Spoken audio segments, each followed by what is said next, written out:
Donc il faudra payer extra.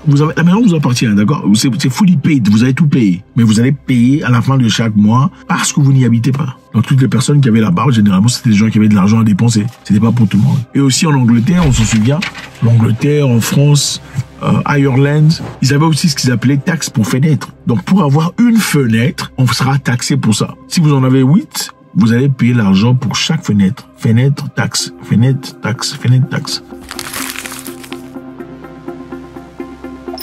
Alors, à Nairobi, on est en train de faire un combat très intéressant. En fait, laissez-moi vous demander, dans votre pays, on paye des taxes? On paye les taxes chez vous ou pas? Je sais qu'en Afrique, généralement, pour se faire taxer ou les impôts, si vous préférez, ça dépend. Dans certains endroits, en tout cas dans beaucoup de pays, on ne paye pas essentiellement le chiffre exact de l'impôt, n'est-ce pas? Disons que l'impôt, c'est 20% des revenus. Généralement, on paye pas vraiment 20% quand on a une entreprise. Dans beaucoup de pays, on peut coopérer, discuter un peu avec l'agent. Monsieur l'agent, vous voyez, je peux pas faire 20%, mais je pourrais vous donner 7%.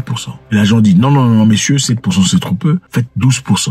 Bon, très souvent, ça passe aussi sous les baobabs, personne ne le reconnaît. Maintenant, à Nairobi, il y a un nouveau taxe, taxe sur chat. Il y a une grande population de chats à Nairobi. Alors, pour ça, on veut pousser la population de réclamer ou d'éventuellement signaler leur animal de compagnie. Pour chaque chat, il faut payer 200 shillings par chat, désormais. Ça s'appelle le cat tax ou le taxe de chat à Nairobi. Donc, il faut enregistrer son animal, il faut avoir une licence annuelle pour son animal, une carte de vaccination et aussi, il faut s'assurer de surveiller son chat, il faut s'assurer que le chat ne fasse pas beaucoup trop de bruit, il faut s'assurer que le chat ne parte pas se trimballer dans les quartiers, toute une supervision pour son chat. Et l'objectif, évidemment, c'est de garder la population des chats en contrôle. C'est fou, hein? En effet, au Kenya, il y a quelque temps, je ne sais pas si vous vous en souvenez, il y avait une lutte très dure. Beaucoup de gens ont perdu leur vie parce que le Kenya avait voté une loi sur les taxes, les impôts. Il fallait placer des impôts sur les pads sanitaires, comment vous appelez ça, bandes hygiéniques, les taxes sur les traitements de cancer, taxes sur pain, taxes sur sel, taxes sur huile.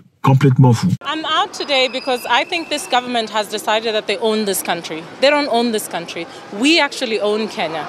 And I think that's what they're forgetting. So we're just here to remind them that Kenya belongs to all of us. En fait, le gouvernement kenyan disait qu'ils avaient beaucoup de dettes. Donc, ils avaient reçu beaucoup d'argent venant des organisations financières, telles que le World Bank, le FMI. Alors, comme ils étaient tellement endettés et qu'ils ne pouvaient plus demander de l'argent, leur moyen alternatif était de retirer de l'argent de la population. Mais malheureusement, ils l'ont pas fait de la meilleure manière. Leur manière de le faire, c'était de taxer la nourriture, taxer le pain. Imaginez-vous très malade, atteint d'un cancer, partant à l'hôpital et on vous dit il faudrait, en plus du traitement que vous prenez, payer des impôts sur le traitement de cancer. C'est quelle insulte, ça? On se sentirait certainement insulté, même si on était que membre de famille. Tu emmènes ton frère à l'hôpital, il faut payer l'argent de traitement. Pour finalement être confronté à des taxes pour bandes hygiéniques, taxes pour brosse à dents, taxes pour pâte dentifrice. Beaucoup de Kenyans pensaient que le Kenya avait assez d'argent. Et en diminuant les dépenses gouvernementales, en empêchant les membres du gouvernement de dépenser de l'argent de manière sordide, ils pourraient facilement récupérer beaucoup d'argent qu'ils perdaient sans s'en rendre compte. En évitant la corruption, en structurant les choses correctement, on n'aurait clairement pas besoin de retirer de l'argent de la population en leur imposant des taxes absolument banales. Alors, après avoir lutté sérieusement contre le gouvernement dans cette histoire de taxes, essayant de régulariser leur vie, beaucoup de jeunes Kenyans ont perdu leur vie, essayant de combattre ce système sordide. Aujourd'hui, le gouvernement kenyan revient avec un bill, une proposition de loi, taxe sur chat. Le Kenya a beaucoup de chats. Il y en a énormément. Et pour certains experts, l'objectif est de réguler la population des chats dans le pays. Et pour ça, si tu veux ton chat, il faudra payer les taxes.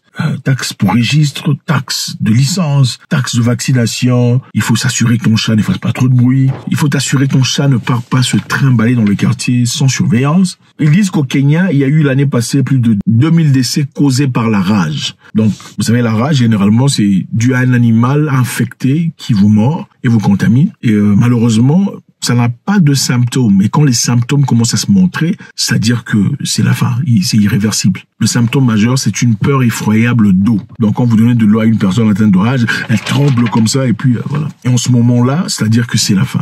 Il n'y a plus rien à faire. On peut malheureusement pas vous montrer les images, il faut regarder sur YouTube. Si on le fait, on va être sanctionné. Donc, au Kenya, l'année passée, il y a eu plus de 2000 décès causés par la rage. Maintenant, c'est pas la première fois qu'il y ait des taxes malades. C'est taxes malades, n'est-ce pas? C'est malade comme taxe pour ceux qui sont amoureux d'animaux domestiques. Ils seront désormais obligés de payer des taxes chaque mois. Enfin, bref. C'est pas la première fois qu'il y a des taxes complètement malades dans le monde. Ok. Il y a, par exemple, en Italie, il y a Sunshine Tax. Sunshine Tax en Italie, c'est un impôt qui a commencé depuis très longtemps.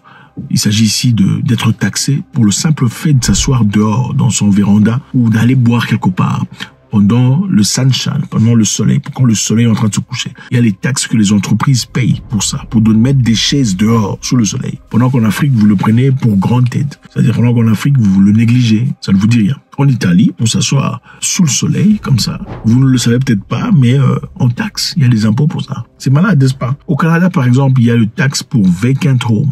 Vacant home, c'est taxe pour maison vide.